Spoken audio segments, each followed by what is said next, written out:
Good morning, everybody. Some of the oil cans that I have on discount are the original white design that doesn't have any flaws, just doesn't have a plunger design to it.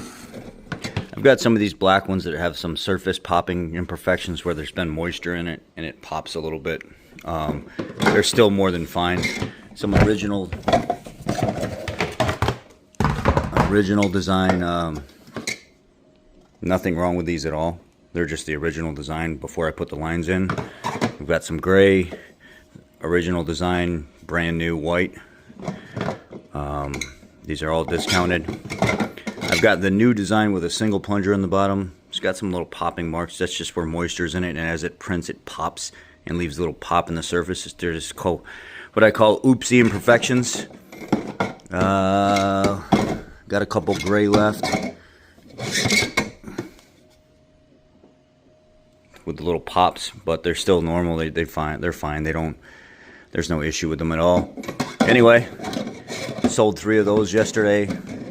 People are interested in the discounted ones. I don't blame them, you know. So I've got a bunch of white. I've got some gray with the lines. Got a couple black with the lines. No white with the lines though that are discounted.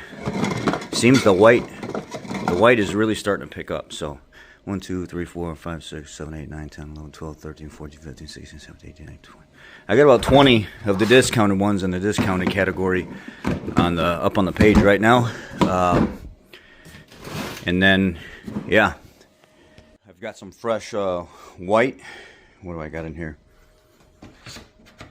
I got some fresh white, gray, a couple black that are in there. I'm printing some more black right now because the black popped up out of nowhere and was like kind of popular. It wasn't really popular before, but now it is.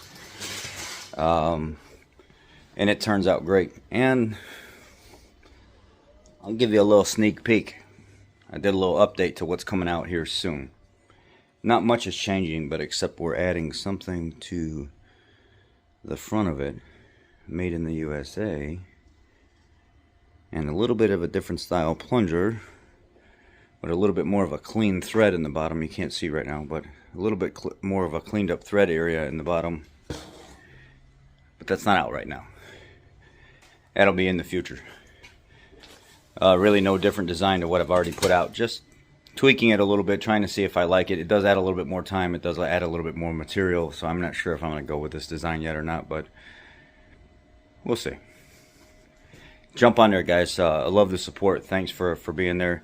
Last day and a half has been a little bit slow. I want to try to keep it going consistent if I can, just for the simple fact that it shows that the demand is there. It shows that the support and stuff is there. I'm still behind on several of the toolboxes. I'm working on 2 of the toolboxes today that take upwards of I'm working on Jason's right now. I'm doing a custom, it's like a blue-gray color. It's almost like a half silk, half matte gray color. I'm building his boxes right now. He bought 2 of them with 2 kits. And I'm doing a custom color that it's very unique. I only have 1 roll of this color, and I thought, you know what? He bought 2 of them. That roll belongs to him because it's going to take a full roll to print those 2 toolboxes. And I'm hoping that it all turns out exactly the way I plan. I'm using it like it's a grayish blue with a little bit of a purple tinge to it. And on the back side or on the lettering, I'm using a hybrid black, purple, a little bit of a blue in there. Marbling for the letters for his initials and stuff. So we'll see. We'll come back tonight and see where it's at and what it looks like. But other than that, you guys have a great day. I don't have much to add. Worked on the backyard a little bit. I worked out here until almost 11 o'clock last night. I tore up the French drain that I put in all along that. I doubled the width and put, instead of small gravel, I put thicker gravel in there with it so it drains better.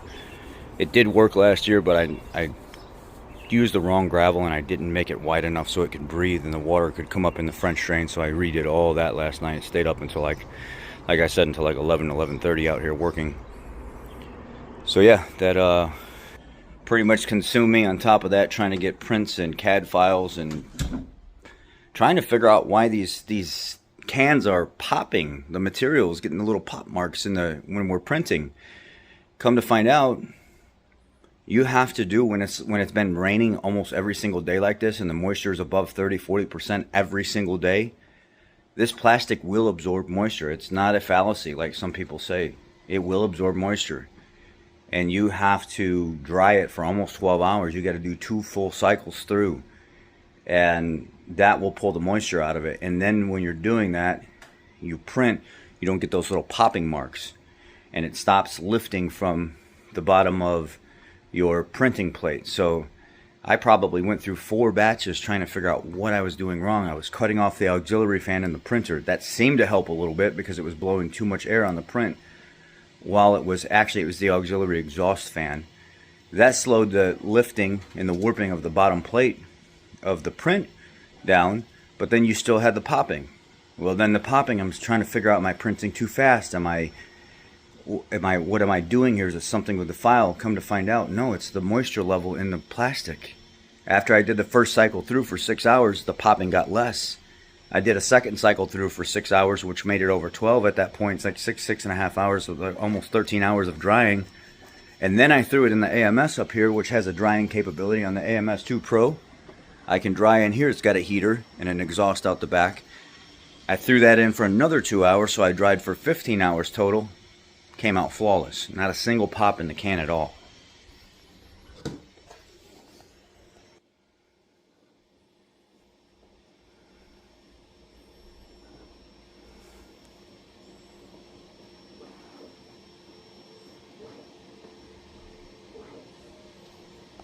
So with that being said, I found my problem.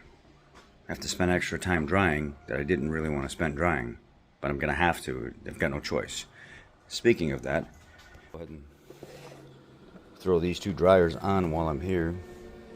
Put that on for 6 hours. I don't put that on for 6 hours. And let those 2 start drying.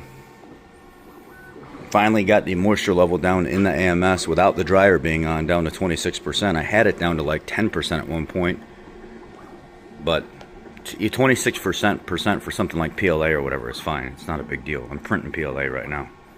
Anyhow, y'all have a great day. Catch you later. Be blessed. Grab your oil filter pre-filler kit.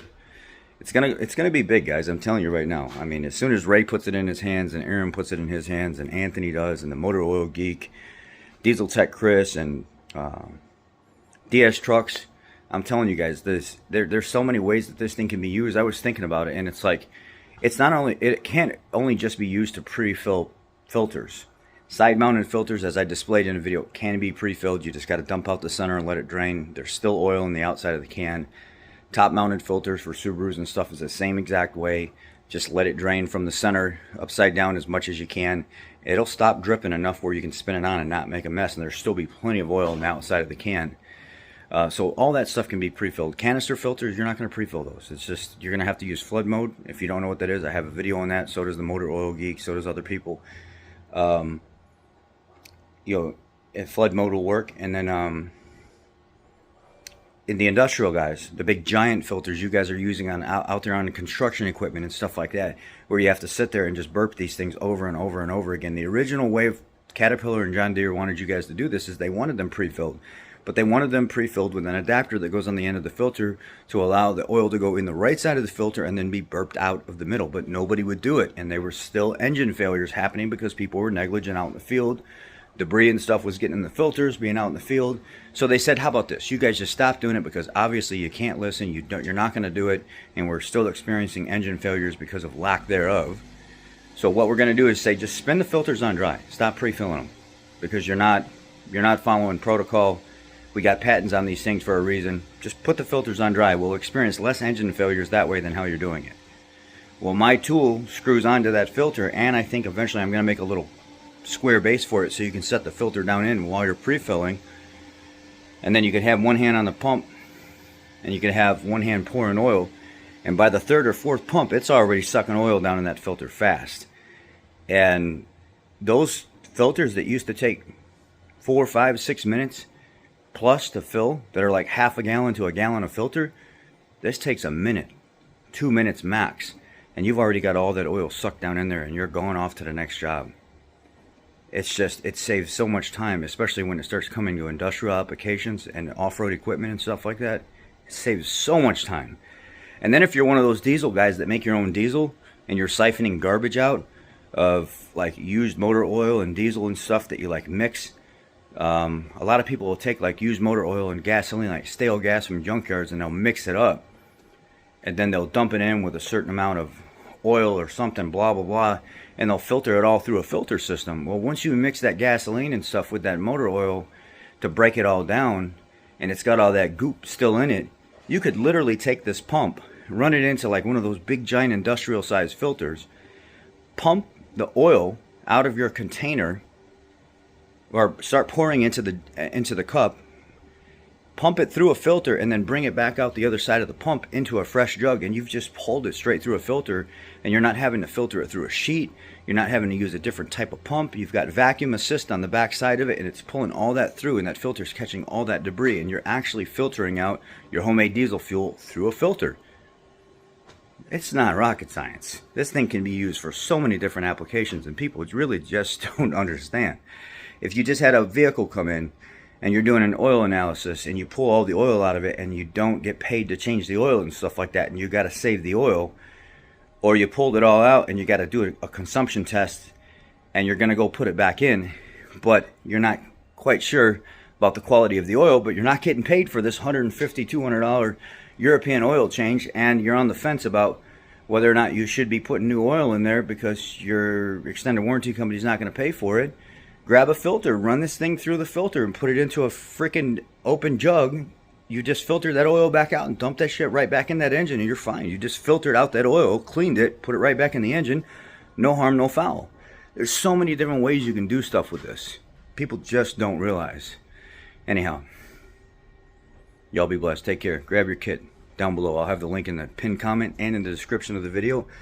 If you don't want to look, www.autoind3.com. That will take you straight to my website, which takes you straight to the Shopify. Y'all be blessed. Take care. Love y'all.